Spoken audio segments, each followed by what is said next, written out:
Welcome back. তো কেমন আছো তোমরা? চাঁদের পরি পার্ট 3 নিয়ে এসে পড়ছি। তো বেশি কথা না কয়ে শুরু করা যাক। আমার মনে হলো কিছু একটা আমার শরীর ভেদ করে চলে গেল। আমাকে এভাবে দাঁড়িয়ে থাকতে দেখে পিছন থেকে সুহানা বলল, কিরে ভাইয়া কি হয়েছে, ভিতরে যাচ্ছিস না কেন? তখন আমি বললাম, না এমনি, আয় ভিতরে যাই আমরা। এই বলে ভিতরে পা রাখতেই শরীরে কেমন যেন এক শিহরণ বয়ে গেল। ততক্ষণে জুজু চোখ খুললো। সোহানা খেয়াল করলো জুজু এক দৃষ্টিতে বাড়ির দোতলায় তাকিয়ে আছে ভয়ার্ত চোখে। ও যেন কাউকে দেখে ভয় পাচ্ছে। সোহানা দোতলার দিকে তাকিয়ে কিছুই দেখতে পেল না। তেমন একটা পাত্তা না দিয়ে সোহানা জুজুকে কোলে নিয়ে গেটের ভিতর পা রাখতে জুজু চিৎকার করতে লাগলো। আমরা দুজন অনেক অবাক হয়ে গেলাম। জুজু অনেক শান্ত প্রকৃতির, ও কখনো এমন চিৎকার করে না, আজ হঠাৎ এমন করছে কেন? জুজু সোহানার হাত কামড়ে দিয়ে কোল থেকে লাফ দিয়ে নেমে দৌড়ে গেটের বাইরে চলে গেল। ও যেন এই বাড়িতে ঢুকতেই চাচ্ছে না, কিন্তু কেন? আমরা দেখতে পাই দোতলার জানালা দিয়ে একটা কালো ছায়া ইয়াস এবং সোহানার উপর নজর রাখছে। তার পিছনে সাদা কাপড় মোড়ানো একটা লাশ ফ্যানের সাথে ঝুলে আছে। কালো ছায়াটা হিংস্র পশুর মতো গড়গড় শব্দ করছে। সোহানা একটু রেগে আবার গেটের বাইরে গিয়ে জুজুকে ধরে এনে আবার ভিতরে প্রবেশ করলো। আমি সোহানাকে বললাম, এই বাসাটা কেমন যেন একটু ভৌতিক টাইপের মনে হচ্ছে আমার কাছে। কেমন যেন একটা নিস্তব্ধতা ছেয়ে আছে। এখানে বাতাসও অনেক ভারী লাগছে, চল আমরা চলে যাই, অন্য কোনো বাসা দেখবো। তখন সোহানা বলল, না আমি যাব না। এত সুন্দর রাজপ্রাসাদের মতো বাড়িতে 2টা দিন না থাকতে পারলে সারা জীবন আফসোস থেকে যাবে। বাড়িটা অনেক দিন ধরেই বন্ধ পড়ে আছে, তাই একটু অদ্ভুত লাগছে। আমরা থাকা শুরু করলে সব ঠিক হয়ে যাবে। আমি সোহানার কথা মেনে অগত্য রাজি হয়ে গেলাম। বাসার ভিতরে প্রবেশ করে দেখলাম এ যেন সত্যি সত্যি রাজপ্রাসাদ। রাজকারী খাবার টেবিলে, রাজকারী খাট আর মোটা মোটা বিছানা, বড় ওয়াশরুম আর বাথরুমটাও। সিলিং এর রং, রুমের লাইটিং, মন মুগ্ধ হয়ে আমি আর সোহানা চারদিক ঘুরে ঘুরে দেখছিলাম। হঠাৎ দোতলা থেকে একটা শব্দ এলো, মনে হচ্ছে কেউ যেন হাতুড়ি দিয়ে কাঠের উপর পেরেক ঠুকছে। আমি আর সোহানা একে অপরের দিকে তাকিয়ে বললাম, এটা কিসের শব্দ? জুজু কেমন যেন ভয়ে জড়সড় হয়ে এক কোণে বসে আছে। আমি আর সোহানা সিঁড়ি বেয়ে দোতলায় উঠতে লাগলাম। ধীরে ধীরে দোতলায় গিয়ে দেখলাম সম্পূর্ণ ভিন্ন চিত্র। নিচতলায় যতই জাঁকজমকপূর্ণ, দোতলায় ততটাই এলোমেলো আর নোংরা। চারদিকে শুকনো কাঠ আর গাছের খুঁটি পড়ে আছে। ইঁদুর মরে তার কঙ্কাল পড়ে আছে। ফুলের টবগুলো পানি পচে সেগুলো থেকে মশার বংশ বিস্তার হচ্ছে। হঠাৎ সোহানা ডাক দিয়ে ভয়ার্ত গলায় বলল, ভাইয়া এটা কি? আমি তাকিয়ে দেখলাম কালো কাপড় দিয়ে কিছু একটা ঢেকে রাখা হয়েছে। জিনিসটা একদম মানুষ আকৃতির। আমি বললাম, ভেন্ডি, এখানে আমাদের আর এক মুহূর্ত থাকা ঠিক হবে না, এখনই চলে যাব আমরা। হঠাৎ নিচতলা থেকে জুজুর চিৎকার ভেসে আসলো। জুজু অনেক জোরে জোরে ম্যাও ম্যাও করে ডাকছে। আমরা দুজন তাড়াতাড়ি নিচে গেলাম। নিচে যেতে জুজুর ডাক বন্ধ হয়ে গেল, কিন্তু জুজুকে কোথাও দেখছিলাম না। সোহানা ডাকতে লাগলো, জুজু কোথায় তুই জুজু? কিন্তু জুজুর কোনো চিহ্ন নেই চারপাশে। আমি এদিক ওদিক জুজুকে খুঁজে বেড়াচ্ছি, প্রতিটা কোনায় খুঁজছি। হঠাৎ আমার চোখ গেল ফ্রিজের দিকে। ফ্রিজের সাইড দিয়ে রক্ত বেয়ে পড়ছে। আমি সোহানাকে ডাক দিয়ে এটা দেখালে সোহানা ভয় পেয়ে কান্না করে দিয়ে বলল, জুজু। আমি আস্তে আস্তে গিয়ে ফ্রিজের দরজা খুলে ভয়ে আটকে উঠলাম। জুজুর রক্তাক্ত কাটা মাথাটা ফ্রিজে রাখা, সেটা থেকে এখনো টুপ টুপ করে রক্ত পড়ছে। সোহানা কাপা গলায় পিছন থেকে বলল, ভাইয়া ফ্রিজে কি? আমি মুখ দিয়ে কোনো শব্দ বের করতে পারছিলাম না। আমাকে চুপ থাকতে দেখে সোহানা এগিয়ে আসলো ফ্রিজের দিকে। আমি তাড়াতাড়ি ফ্রিজটা বন্ধ করে বললাম, কিছু নেই ফ্রিজে। সোহানা বলল, আমি দেখবো, ফ্রিজটা খোল ভাইয়া। আমি বললাম, না তুই এটা দেখতে পারবি না, সহ্য করতে পারবি না। সোহানা আমাকে ধাক্কা দিয়ে সরিয়ে ফ্রিজটা খুলে জুজুর কাটা মাথা দেখে চিৎকার করে কান্না করতে করতে বসে পড়লো। আমি গিয়ে সোহানাকে সান্ত্বনা দিয়ে বললাম, এখানে থাকলে আমরাও মরে যাব, চল তাড়াতাড়ি এখান থেকে যেতে হবে আমাদের। সোহানা কাঁদতে কাঁদতে বলল, ভাইয়া জুজুকে ফেলে রেখে কিভাবে যাব? ও আমার সবচেয়ে ভালো বন্ধু ছিল। আমাদের টানাটানির জীবনের সব সময় আমাদের সাথে ছিল, কিভাবে ওকে ছাড়া থাকবো? আমি বললাম, কষ্ট আমারও হচ্ছে, কিন্তু এই বাড়িটা অভিশপ্ত, এখানে থাকলে আমরাও মরে যাব। এই বলে সোহানাকে টানতে টানতে নিয়ে আসলাম বেরিয়ে যাওয়ার জন্য। কিন্তু কি দরজা কোথায়? আমরা যেদিক দিয়ে প্রবেশ করছিলাম সেখানে কোনো দরজা নেই। এটা তো একটা দেয়াল, এটা কেমন বাড়ি? চারদিকে তাকিয়ে দরজা খুঁজতে লাগলাম, কিন্তু আশ্চর্যের বিষয়, বাড়িতে কোনো দরজাই নেই, শুধু একটা জানালা আছে, লোহার গ্রিল দেয়া।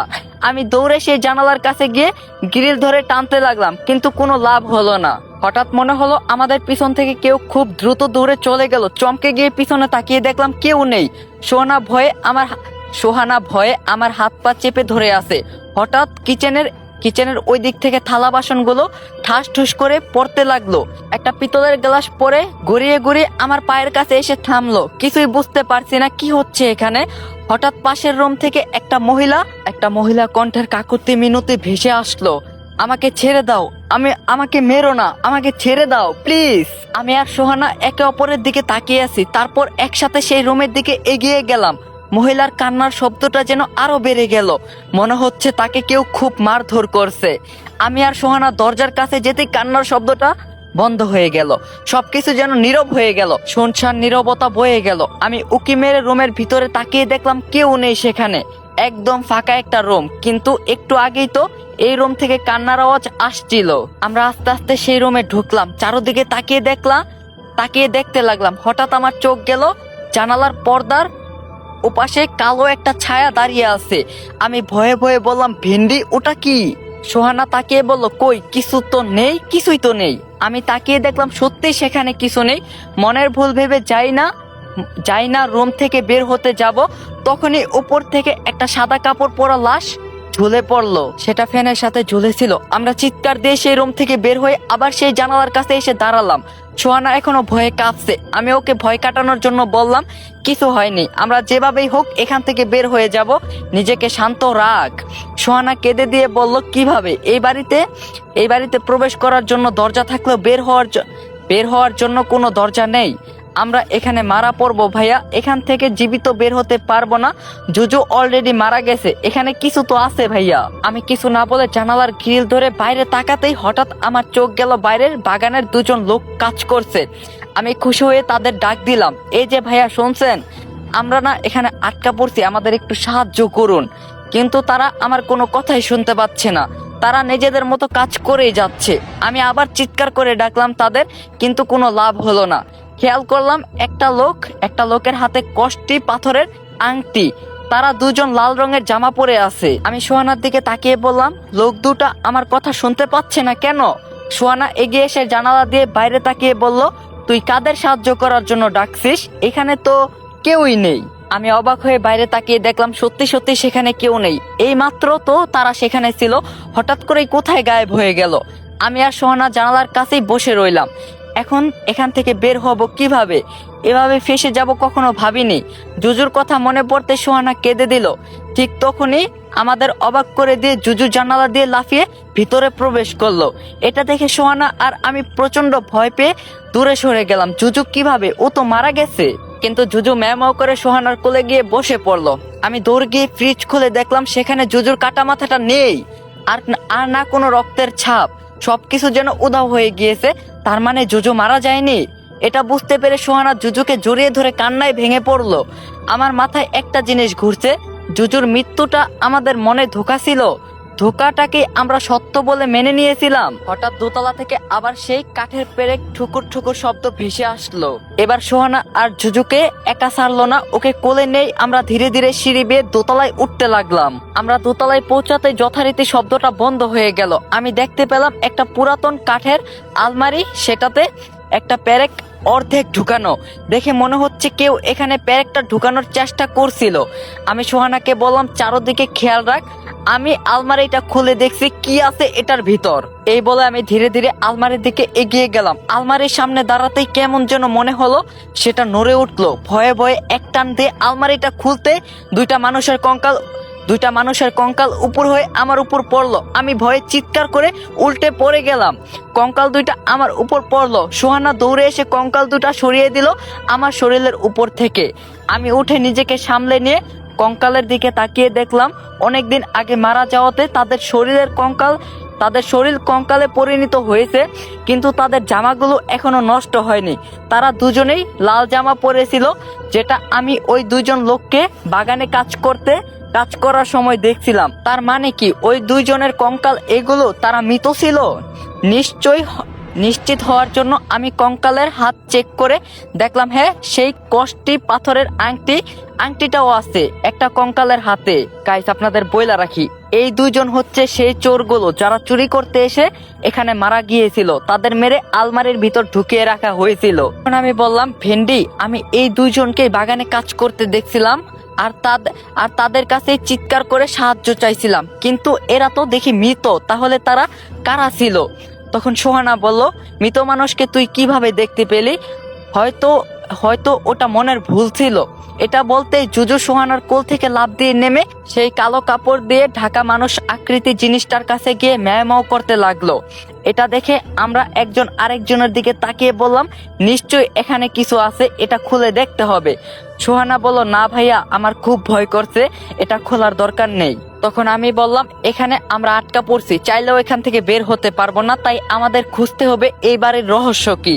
এই বলে জুজুকে নিয়ে সোহানার কাছে দিলাম, তারপর আস্তে আস্তে সেটার উপর থেকে কালো কাপড়টা সরিয়ে দিলাম।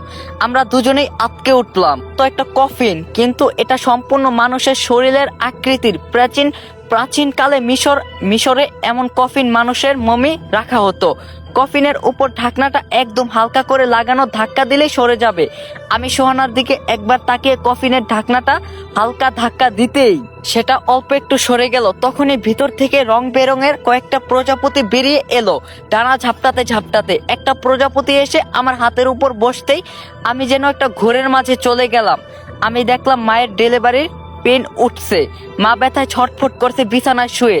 ছোট্ট আমি মায়ের এই অবস্থা দেখে কি করব না করব কিছুই বুঝতে পারছিলাম না। মা কোনো রকম বলল, ইয়াস তোমার বাবাকে টেলিফোন করো তাড়াতাড়ি। ছোট্ট আমি টেলিফোনে বাবার নাম্বার ঘুরিয়ে কল দিলাম। বাবা টেলিফোন উঠালে বললাম, বাবা উপাস থেকে বলল, কি হয়েছে ইয়াস? ছোট্ট আমি বললাম, মা কেমন জানি কত্তাতে বাবা, তুমি তাড়াতাড়ি বাতায় আছো। এই শুনে বাবা টেলিফোন রেখে দিল। ততক্ষণে মা প্রায় জ্ঞান হারানোর মতো অবস্থা। আমি দূরে দাঁড়িয়ে এসব দেখছিলাম। মায়ের এমন অবস্থা দেখে ইচ্ছা করছিল মাকে আমি নিজেই হাসপাতালে নিয়ে যাই, কিন্তু আমি কিছু করতে পারছিলাম না।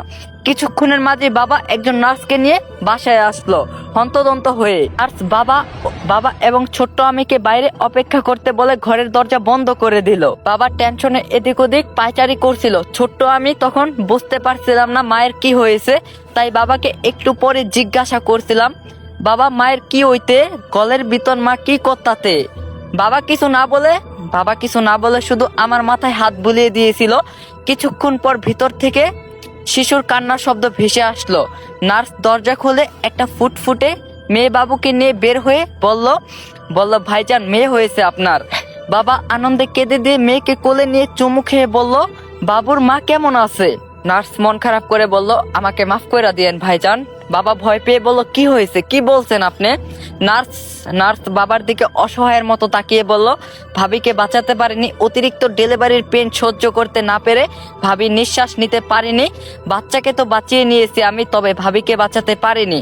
এটা শুনে বাবা পাগলের মতো কান্না করতে করতে ঘরে প্রবেশ করলো। আমি দূর থেকে দাঁড়িয়ে এটা শুনে অবাক হয়ে গেলাম। সোহানার জন্মের সময় মা মারা গিয়ে থাকলে তাহলে পরবর্তীতে আমাদের সাথে যে ছিল সে কে? আমিও সেই ঘরে যেতে চাইলে আমার মাথা প্রচন্ড ব্যথা শুরু হলে আমি চিৎকার করে মাটিতে বসে পড়লাম। আমার ঘোর ভাঙলো। সোহানা দৌড়ে এসে আমাকে ধরে বলল, কি হয়েছে ভাইয়া? আমি অবাক চোখে সোহানার দিকে তাকিয়ে আছি। আমার মা সোহানাকে জন্ম দিয়ে মারা গেছে।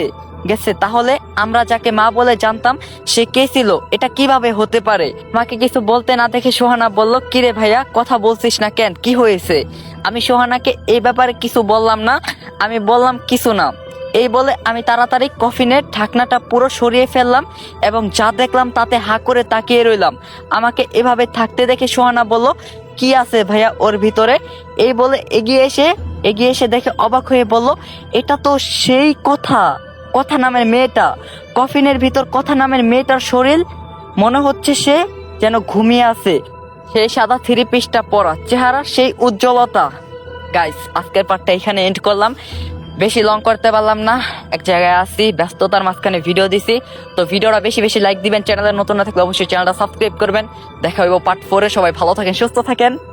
নেক্সট পার্টে ধামাকা আসতেছে। আল্লাহ হাফেজ।